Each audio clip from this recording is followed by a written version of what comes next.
Right, welcome to another biological molecules video. Today we're going to have a look at disaccharides and polysaccharides. Just to remind you, last lesson we looked at monosaccharides, and remember mono means one, and then the saccharide means sugar. And an example of a monosaccharide would be glucose. And glucose, if you can remember, so this is a good opportunity to do a bit of retrieval. If you can remember, you can pause the video now and try to draw a glucose molecule and then double check. What we've got is, I always start over here with the oxygen. Carbon 1, carbon 2, carbon 3, carbon 4, carbon 5 joins back, and it's a 6 carbon molecule, so there's carbon 6. And then it's CH2OH. And then we need to add the hydrogens and oxygens. So we have got here, oh, no, not there, that's a lie.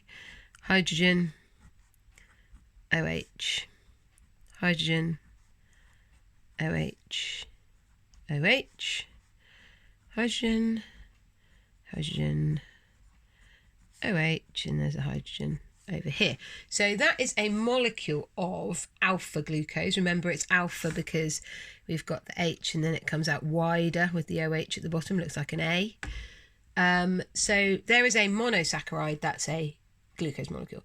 A disaccharide, the di bit basically means 2. So a disaccharide is 2 monosaccharides together. So if I were to draw another alpha glucose molecule, it's a bit of a faff. I'm not going to draw all of it, so this is not the complete molecule because I don't really have time. So there's a few bits missing on that, but the key that we need to look at is here. So we've got a monosaccharide, alpha glucose, we've got another monosaccharide, alpha glucose. Water is removed, so we can see we can take 2 hydrogens, 1 oxygen, which is essentially removing water. And that type of reaction, if you remember from before, is a condensation reaction.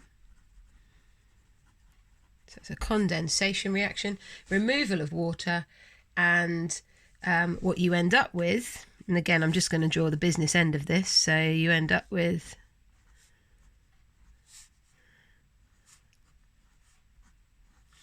here, hydrogen's still there, they actually move slightly so this is not accurate. This, by the way, is the rest of the molecule. So you've got these 2 hydrogens, that's those 2 there, and then all we've got left at the bottom here is an oxygen. So you end up with that. That whole thing then is what we call a disaccharide because it has 2 sugar molecules joined together, and this bond here has a very special name. It is what's called a glycosidic bond. So you need to actually learn that. So the bond between 2 sugar molecules is called a glycosidic bond. Okay, now think back, how could we break that if we wanted to? So if we wanted to break this bond and we wanted to turn the disaccharide back into 2 monosaccharides, similar to what happens in digestion, can be broken by adding water. And remember that that is called hydrolysis. So there's an R missing there. Hydro, water, lysis, splitting. So splitting with water. Okay, so that's a little bit of a summary on how to make a disaccharide from a monosaccharide. Let's have a little think of some examples of monosaccharides and the disaccharides that they form. So you can actually turn this into a table. Mine is sketchy as, you can do a lovely neat table.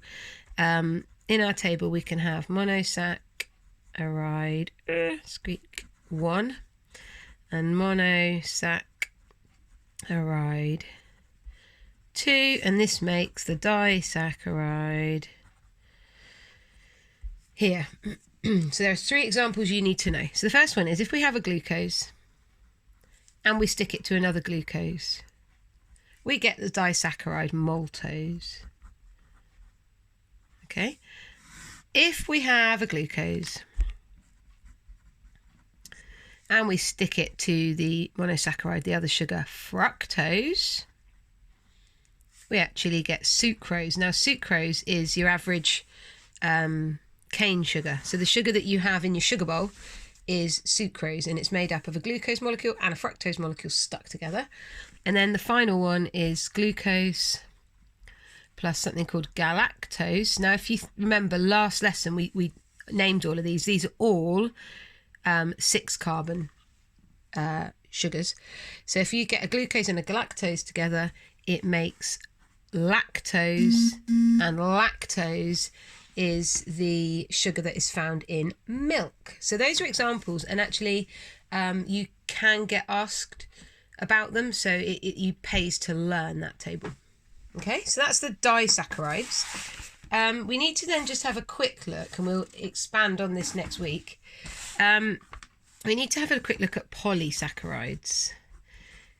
Polysaccharide. So polysaccharides, poly means many. So now we're talking many sugars. Just a reminder, and again, I talked about this last week, but if you have one sugar, it's a monosaccharide. 2 sugars joined together by a glycosidic bond, which is what we've just talked about, is a disaccharide. And many, and I'm not going to draw too many because they're a right old palaver, but many sugars joined, and they're all joined by the same glycosidic bond condensation reaction, that then becomes a polysaccharide. And there are 3 polysaccharides that you need to know about, and I'll explain them in a second.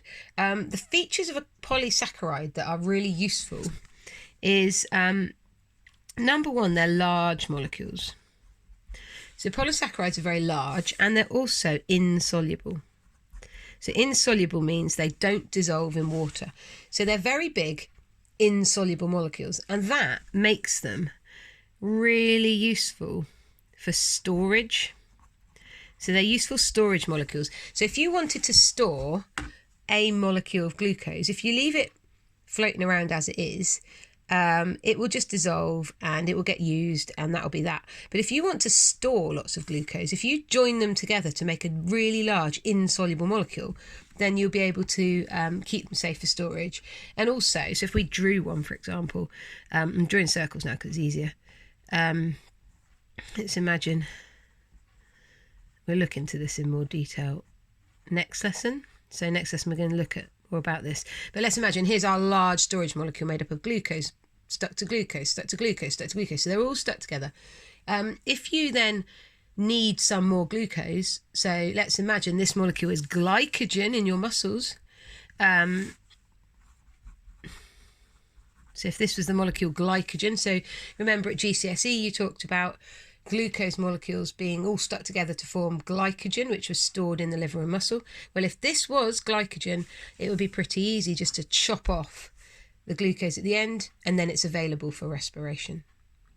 Okay, so the storage molecule in animals is glycogen. Plants have got an equivalent, which is starch.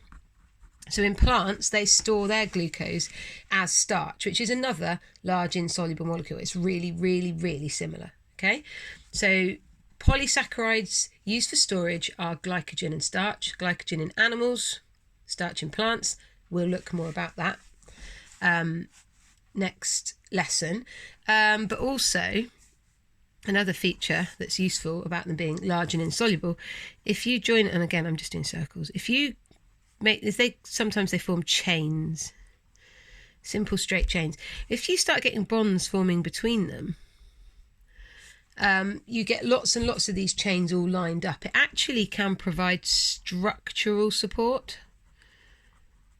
So it's really strong. If you line up lots of polysaccharides together and form bonds between them, they become really strong.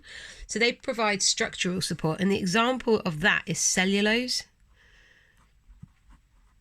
So cellulose is a structural polysaccharide that is found in plants, and it helps to make up the plant cell wall. And you can see how it'd be good for that job because it's super, super strong. Okay, so next lesson we are going to talk in more detail about cellulose, glycogen and starch and their structure.